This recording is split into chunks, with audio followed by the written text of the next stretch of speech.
What's going on? It's still hot outside, I think. All right, so we have this listener, Matthew Chico Palmer. We need to ask him about the Chico part. And he's got a trailer in his yard, and the neighbors don't like it. So the city came and told him to put a fence around it. What's this the guy we talked to before? They said, if you really want the trailer in your yard, put a fence on it. If you really want the trailer in your yard, put a fence around it. And he Radio did. Caca. So he did. Radio Caca alert. Hey. My son's going in surgery today. So he did, and they said it would be okay. He gave him the plans, and then they changed personnel at the city, and the new guy came out and said, no, it ain't going to work. Right. We talked to him. Like he had to build a fence, right? But it was a weird fence. Like it didn't need a fence underneath. It didn't even actually cover stuff. It doesn't really even cover anything. So it's just and we found out this isn't the building code enforcement. There's a new thing called code enforcement, which is basically mow your lawn, make things look nice. And they've spent money on our station telling you narc on your neighbor. Narc on your neighbors. Okay, right. Narc on your neighbors. I got you now where we are on this story. But I want to play this for you first, which one of the show preppers found. All right.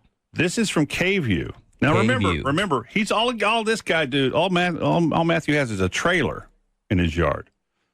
But listen to this story from K-View News, Channel 24 on your television dial, and number 1 in your hearts. Defenders uncover a South Austin home riddled with code violations for years. Neighbors call it the house from hell. They've complained about the home to the city for 6 months with little response. That is until KVU defender Andy Parati took on this case. Andy? Well, after we started making phone calls, the city now admits it likely mishandled this case. It's a home with code violations that go as far back as 2005. Now, city officials promise they will move forward faster.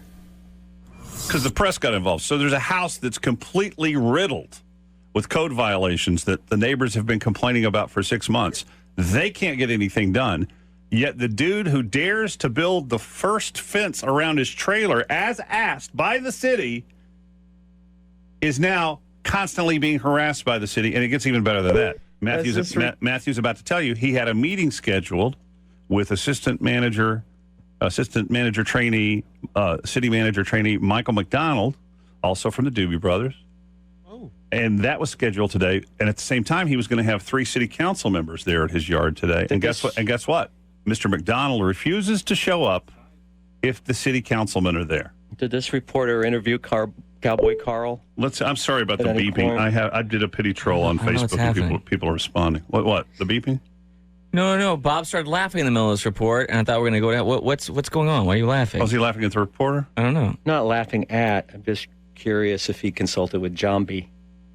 Oh, it looks like Pee Wee Herman. Oh, that's the one who looks like Pee Wee Herman. Yeah. Oh, is that... Leanne Land takes pride in her South Austin home she's tended to since 1988. My pride and joy, my spider lily. But Land says there's a thorn in the neighborhood that won't go away. Oh, God, mattresses in the front? 4510 Tejas Trail, a home neighbors know all too well. Dude! There's just always something going on. He's got a comforter for a front door. Wow. Over the past several months, Land and others have complained to the city code department about trash, broken windows, and mattresses left in the yard. I looked out and there was a SWAT tank right here. In February, Jonathan Blackwood took these pictures of Austin police raiding the home. APD says what they found inside eventually led to the arrest of Adrian Miles for drug possession and a stolen gun. We don't really expect this sort of thing in this sort of neighborhood. During the raid, APD broke windows and damaged the fence. Neighbors reported it. 6 months later, it's still not fixed. Oh, so the city broke this house, and they haven't, but they're not in code violation because the city broke it. They don't. We will certainly take a closer look at this case. Who are you? Don Berkner is deputy director of the Austin Code Department. Don? Somebody get Don on the phone. Don?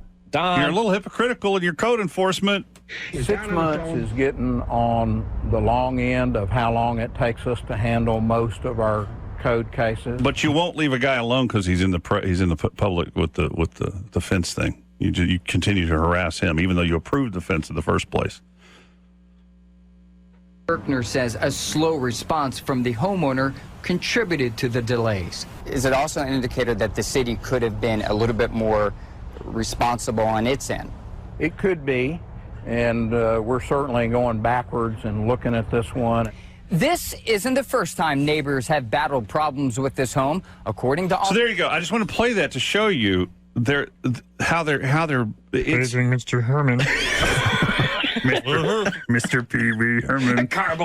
I can't say cowboy. This is why we have no credibility. We're doing a serious story, and we're sitting here mocking the reporter. Daniel, did those mattresses look enticing to you? Well, I mean, Matthew's on the phone. Matthew, first of all, is Chico really your middle name? It's a nickname. Oh, okay. But I've had forever.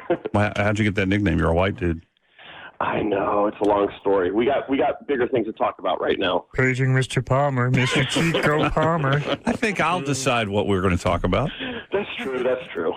Anyway, all right, listen. So what was supposed to happen today or yesterday? Okay, well, no, the meeting's actually scheduled for 10 a.m. this morning. And it was supposed to be between myself, Deputy City Manager Michael McDonald, who is Carl Smart's boss, and remember Carl is the head of code enforcement. Okay. And reps from 4 city council members. They are so mad at you right now. Good. Yeah. It's my job to make them mad. You know, anybody else that has this kind of problem, it usually costs them a tremendous amount of money because they're trying to get a house built or a business built. This isn't costing me anything. Mm-hmm. You know, anytime it's somebody else, you know, they have to bow down and, you know, so what happened? Thousands of dollars. So what happened with Michael McDonald? Okay, well, first of all, Carl Smart backed out of the meeting and is sending somebody else. Apparently this isn't important enough. And Michael McDonald called me yesterday afternoon and told me that he would not meet with me if anybody from city council was there. Why? He said it's a staff issue, and he doesn't meet with city council members on staff issues. That if they wanted to be involved, they could contact him directly, but he would not have the meeting if we were all in the same room together. So the council and then the city council and then the city don't get along? No one in the city gets along. I know for a fact no one in the city gets along. So we have a really dysfunctional family running our city. Extremely dysfunctional family running the city of Austin. That's what I want to know. Who's extremely dysfunctional. Who is in charge? I don't know. I don't either. So basically, let's check with John B. If this was in a corporate business, it wouldn't be very productive, is what you're saying. I would think they would go bankrupt, or the shareholders would revolt. It's funny because it almost feels like maybe. Yeah, but what if a corporation that wasn't doing well? What if instead of going bankrupt, what if they just raised your property taxes and fixed the problem? Wouldn't it be okay then? That seems to be what's happening. Well, did you hear the previous story? I did hear it. So there's a house that's falling apart, and the city won't do anything about it. But your fence, they approved your fence. The first guy approved it. You build it, and the new guy comes out and says, no, that's not good enough because of a trailer. They told me to build it the way it is. And it gets better. You know, this has become a game of whack-a-mole. Can I say this to the new city council that's going to be elected? Fire Mark Ott. Yes. That's it. Batter, essentially. So it's chicken and waffles, but it's... I'll say it, and nobody else has the balls to say it. And yeah, Acevedo called me out in front of Ott on the... at his birthday? At his birthday party. But, dude, stop. You're starting to look like you hear about these cities where there's just mean people. Yeah, right. Austin's never been mean people. We've argued over Barton Springs. We've argued over Circle C. We've argued over this and that, but we always kind of worked it out at some point. And now you're just going after individual homeowners. It's kind of ridiculous. And you're running commercials. We appreciate the money, by the way, telling people to narc on each other. Well, and there's no accountability here. Nobody's in charge. The departments start pointing to each other. Permitting are saying that they're the ones that should actually be interpreting this. They don't understand why code is trying to interpret the code. They're just supposed to enforce it. And I got to be honest with you, you cannot get in touch with an actual city council person. I have not been able to get a meeting with one of them. I can't get one. I can get you a meeting with one of them. Oh, good for you. I would love it, because the only way I've actually been able to talk to them is to start showing up to these election forums that they're having and confronting them publicly. Right. And that's the only way I've made headway. But I still have not been able to get it wasn't going to be an actual city council person in this meeting. They're just sending reps. Well, then you know they hate you. Good. Because you're a rabble rouser. Can I ask you an important? Hey, which employee are you talking? Well, who's the head of code enforcement again? What's his name? I want to see how much money he makes. Carl Smart. Okay, Rhoda Maker makes $181,000 a year. When you're looking up Carl, look up all of code because he has an employee that makes $100,000 more than him a year. How does that happen? Wait, what? Yes.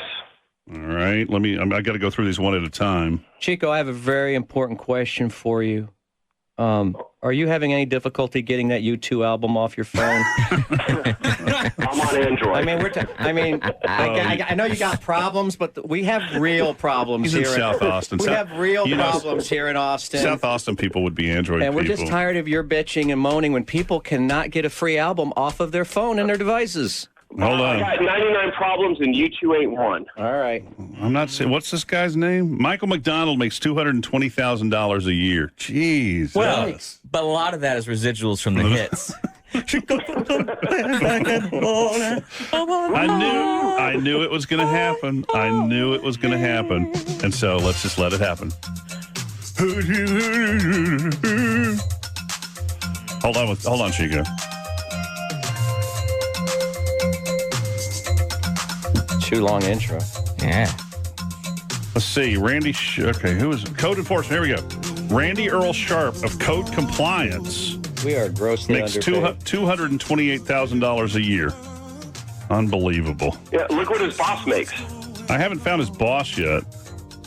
Mark Ott makes $300,000 a year. Crazy. Wow.